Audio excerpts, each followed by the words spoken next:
1 মে আমাদের একটা রিসেপশনের নেমন্তন্ন ছিল, তো যথারীতি সেখানে আমরা চলে গেছি। আর গিয়ে তো একটা মহা বিপদের মধ্যে পড়ে গেছি। বিপদ বলতে একেবারে ফেঁসে গেছি। আসলে আমাদের বাড়ি থেকে রিসেপশন বাড়ির দূরত্ব মোটামুটি 1.5-2 ঘন্টা তো হবেই হাতে ধরে।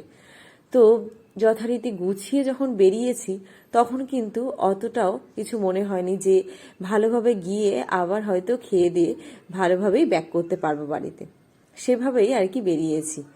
গিয়ে তো যথারীতি বিয়ে বাড়ি পৌঁছাতে না পৌঁছাতেই শুরু হলো প্রচণ্ড পরিমাণে বৃষ্টি, তেমন হাওয়া। এখন কি করা যাবে?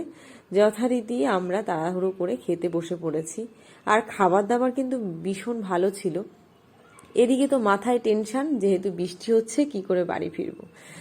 যেমন তেমন করে খাবার দাবার কোনো মতে খেলাম, কিন্তু খাবারগুলো সত্যি বলতে ভীষণই ভালো ছিল। প্রথমেই ছিল কিন্তু ডিমের ডেভিল, তারপরে দিয়ে দিয়েছিল মুড়ি ঘন্ট, ডাল, আলুর চিপস, লেবু চিপে কিন্তু ডাল দিয়ে আমার বেশ ভালোই লাগে খেতে।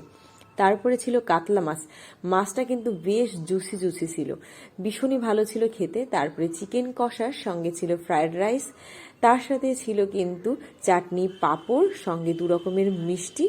তারপরে ছিল আইসক্রিম আর হজমোলা। খাওয়া দাওয়া শেষ করে দাঁড়িয়ে আছি বৃষ্টি কমার অপেক্ষায়। বাইরে প্রচন্ড বৃষ্টি পড়ছে, আর কোথাও কারেন্ট নেই, শুধু বিয়ে বাড়িতেই একটু জেনারেটর চলছে।